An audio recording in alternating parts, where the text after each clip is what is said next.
asalaamaaleykum sunu mbokku internet yu TMS TV ñoo ngi leen nuyu bu baax di leen ziar di leen balu ak di leen bal ak di leen jaajëfal sa su ne ci kóolute gi ngeen am ci seen bi nga xamante ne moo feeñal li nëbb di la TMS TV dalati leen ak jàmm ci seen émission bii di petit matin nag xam ngeen nu muy doxee yenn saa yi ñu indi leen actualité yenn saa yi ñu indi leen thème société gannaaw bi nga xamante ne ñu ngi nuyu techniciens yi nga xamante ne ñoom lañ àndal ci liggéey bi ñu ngi ciy teg ki nga xamante ne mooy borom kër gi di Thierno Moulay Sow di ko jox wàcc waayam nu mu gën a kawee weetuñu ci plateau bi nag saa su ne dinaa ciy faral di àndal samay nawle tey nag ki nekk ci plateau bi nag mooy sunu doyen di Moustapha Fall ma jox ko rek mu nuyoo après ñu wéyal lii di émission bi Moustapha maa ngi lay nuyu bu baax di la ziar soxna Mati ñi ngi lay nuyu di la ziar bu baax di la jox sa wàccuwaay di nuyu suñu mbokku internet yi di nuyu suñu mbokku téléspectateurs yu TMS TV di profito di nuyu également le khalife général des Guinée Alaaji Thierno Moulay Sow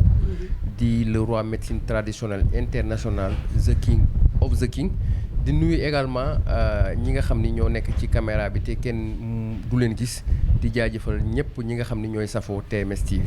waaw di la jaajëfal saa su ne ci liggéey bu rafet bi nga xamante ne yaa ngi koy liggéey yaa ak équipe bu TMS TV yëpp ak journaliste yi ak techniciens yëpp yi nga xamante ne ñoo nekk ci liggéey bi waa tey nag Moustapha ma andi comme thème li nga xamante ne moo lëmbee jamono di inondation mu nekk loo xamante ne doy na waar trop fi mu nekk nii nit ñu bari ñi nga xamante ne génn nañ seen kër am na ñoo xamante ne tamit am na ay dégâts matériels yu am solo yoo xamante ne am na ci yooyu inondation ma bëggoon rek nga wax ma sa xalaat ci loolu nga xamante ne moo lëmbee jamono fi ñu toll nii.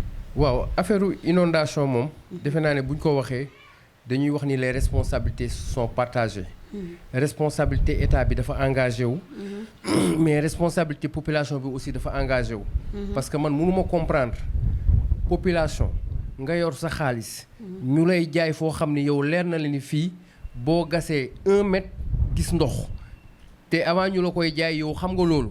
tu es conscient de ça nga jël sa xaalis jël ay millions bëgg lu yomb investir ci ut sa terrain tabax fa bu nawet ñëwee bu tawee yàq say bagage yàq loo xam ni mënoon na la ci bañ a fekk mais état aussi am na ci part de responsabilité parce que état aussi mënul seetaan li ñuy wax laxisme ci tubaab maanaam ay nit di dagg ay terrain di ko jaay askan bi état bi di ci teg bëtam te état du ci wax dara maanaam di def la sourde oreille loolu aussi également nekk na loo xam ni dañ koy déplorer dañ koy ñaawlu inondation nag buy ñëw defe naa ni suñu borom moo koy indi waaye dañu ne vaut mieux prévenir que guérir parce que as mbir boo koy xeex wala nga di ko moytu doo xaar ba mu ne këtt ne jonn ngay door ne da ngay taxaw di ko xeex li xew Dakar rawatina doy na waar parce que Dakar gis nañ ni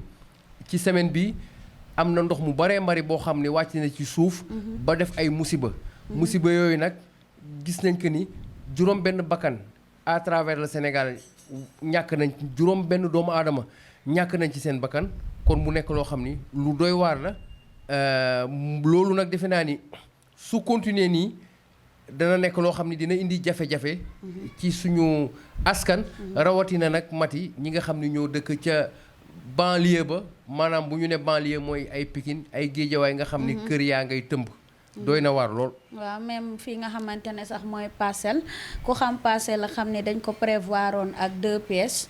2 pièces ak néeg ak salon yooyu lañ ci prévoiroon léegi nag gis nañ ni nit ñi tamit dañuy tabax ay étages est-ce que loolu tamit li nga xamante ne mooy assainissement wu parcelle attan na ko. waaw xam nga problème assainissement boo gisee yii yëpp am aussi. problème assainissement la. parce que di temps wu Senghor Abdou Diouf Ablaye Wade ba Macky Sall. ku fi jaar rek génne nga ay milliards jëm ci wàllum inondation yi mais defe naa ni li nga xam ni moo gën a am solo te tubaab bi raw ñu ci côté boobu mooy assainissement suñu ne assainissement nag defe naa ni defaroon ay canaux ndox mi di dem ba boo jëlee tey Parcelles Assainies nga xam ni géej gaa ngi nii tout près suñu nee Parcelles Assainies tey day taa xam nga loolu ça pose problème. waaw léegi kon système de drainage bi moom moo am problème parce que les eaux usées étant donné que la mer est très proche. mënoon nañoo def ay fosses yoo xamante ne day def directement ci géej bi pour population parcelle man mënuma comprendre ñuy am ay inondations. voilà loolu nag tu as posé un point très important. maanaam fi muy safee fi góom bi di safee. fa nga dugal sa loxo. mooy problème drainage bi. nga xam ni soriwuñ géej. tey su ñu ne la responsabilité de l'État est engagée. il y a la responsabilité de l'ONAS qui dépend de l'État ONAS. dirigé par le directeur général Lassana Gagny Sakho nga xam ni ñoom dañ ci am également part de responsabilité bu mag a mag. boo xoolee fan yi le président Macky Sall.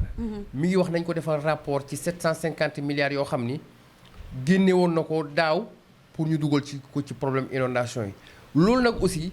day nekk toujours l'éternel recommencement parce que chaque année mënuñ di génne ay milliards situation bi di. rester même problème parce que xoolal fan yi réunion bi ñu ootee. au niveau du palais. ak le ministre de l'intérieur. le président génne na 10 milliards. mais ay milliards mati defe naa ni du caaxaan. man milliards man fi mu nekk nii sax dafa mel ni ay 1000 francs si man. parce que da ngay dégg milliards te yow doo xam milliards yi fan lañ koy dugal. man fii ma dëkk nii rek di Parcelles Unité 14 yow doo ma bàyyi ma. gis nga foofu ni mu mel déjà dañuy naan def nañ ci pompe boo xamante ne ay milliards lañ ci def te chaque jour ñun on vit les mêmes problèmes la population sonn nañ boo xamante ne chaque jour ñoom dañuy prévoir nawet. gis nga xale yu góor dañoo am seeni équipement jigéen am seen équipement bu xiinee ñu sol ko. xam nañ ni à chaque fois dañuy dund pire chaque jour li ñuy gën a dem ñuy gën a dund pire ni am maire yoo xam ne dañoo yoroon seeni natt sax xaalis bi dafa dem ci loolu ci armoire yi ñu dencoon xaalis yi bagage yi yëpp yàqu Moustapha nag loolu ba kañ.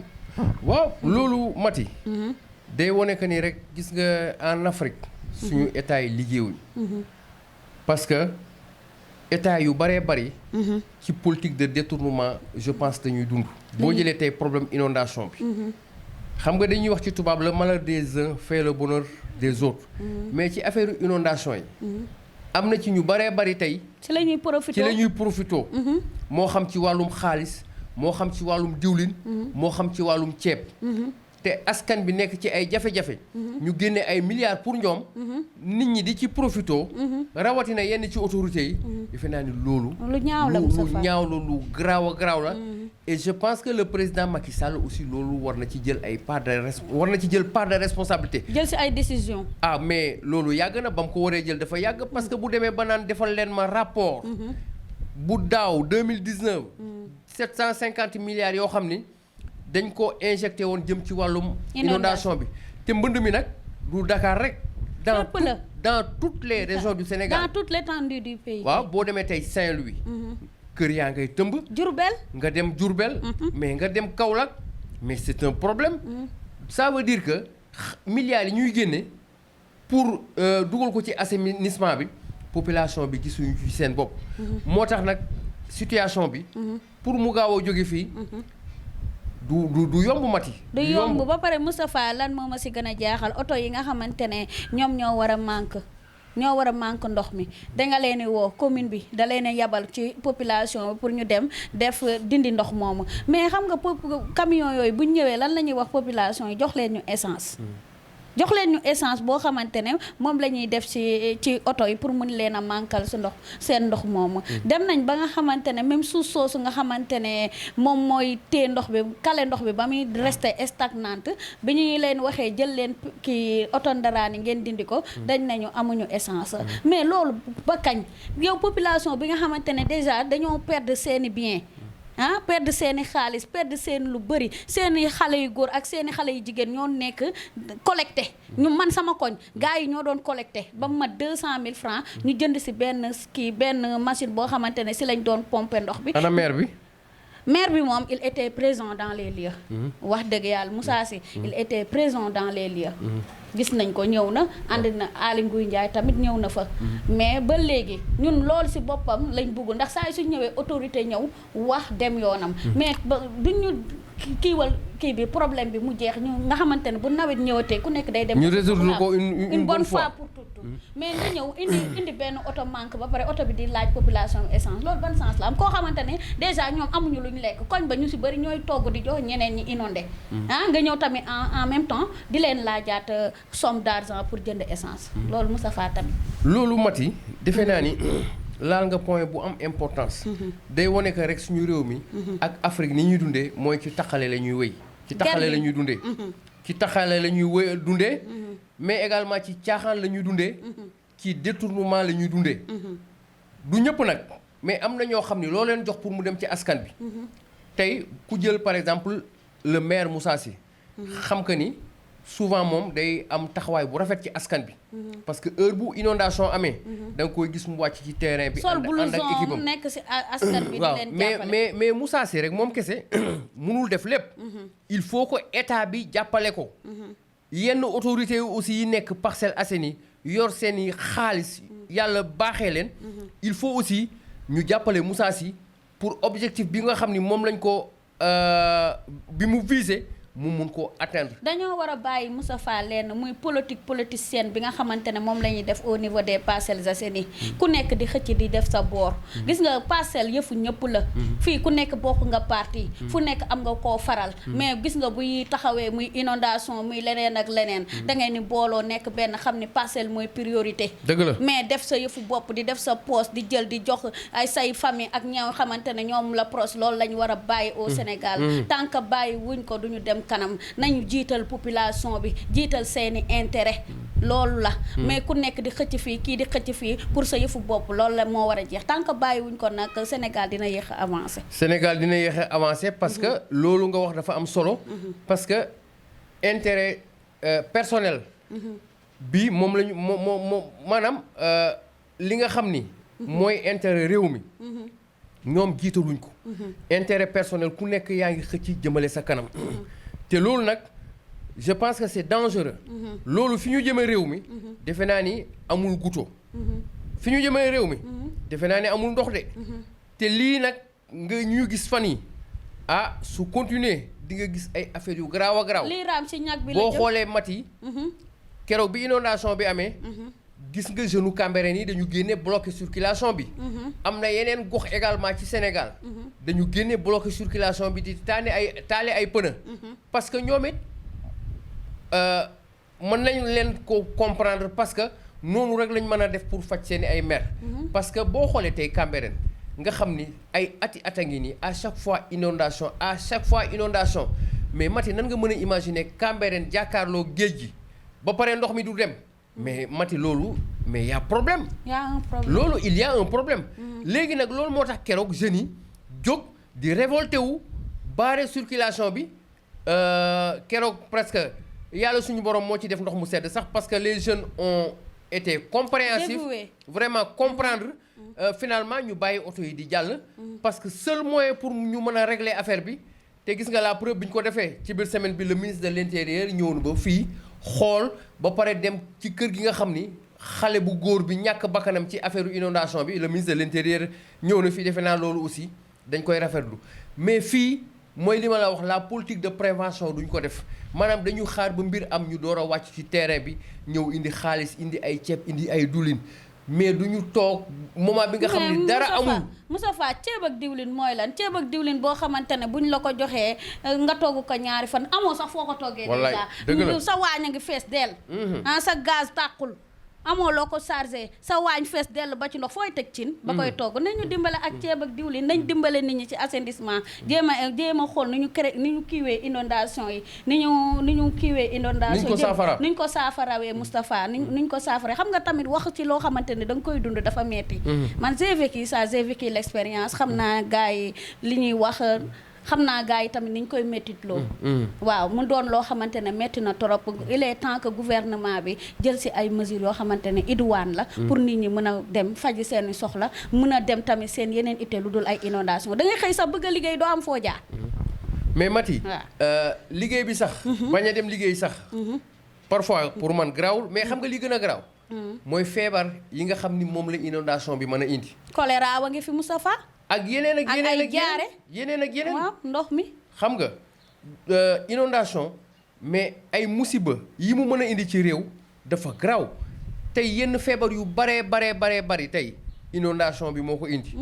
man gis naa kër goo xam ni. fii ci Cambérène mais presque li leen ndox mi def yàq seen matériel yi yàq fi ñuy tëdd ba borom kër gi maire boo xam ne war na am juróom-ñetti fukki at nee na keroog pour mu génn kër gi ak ay doomam dañ leen boot parce que ndox mi dem na ba nekk 1 mètre et quelque mais yow nan nga mën a jàngatee loolu. ça veut dire que état bi deful liggéeyam mais également. yenn ci maire yi aussi defuñu seen liggéey. waaw ba pare nag sax Moustapha doguma la nga jéggal ma mais Parcelles Assainies sax am na ñu mu tane demal si Kër Massar l'eau reste stagnante du dem amul fu ñu ko évacuer fa mu Parcelles sax am na suuf bu ndox bi bu ñëwee bu ñu tëwee 2 jours 3 jours kii bi da koy naan suuf si da koy naan mais demal si Jaxaay demal Kër Massar demal yeneen gox yi nga xamante ne ñoom ñoo gën a jege kii bi nu mu tudd ñoo nekk ci biir banlieue bi da ngay waaru ndax ba léegi ci ndox yi lañ nekk. loolu tamit noo ko mën a jàngatee ndox boo xamante ne mi ngi foofu ba léegi depuis samedi la tawoon boobu ba léegi ndox baa ngi resté stagnante demul. xam nga loolu Mati. loolu garaaw na mooy li ma la doon wax sànq.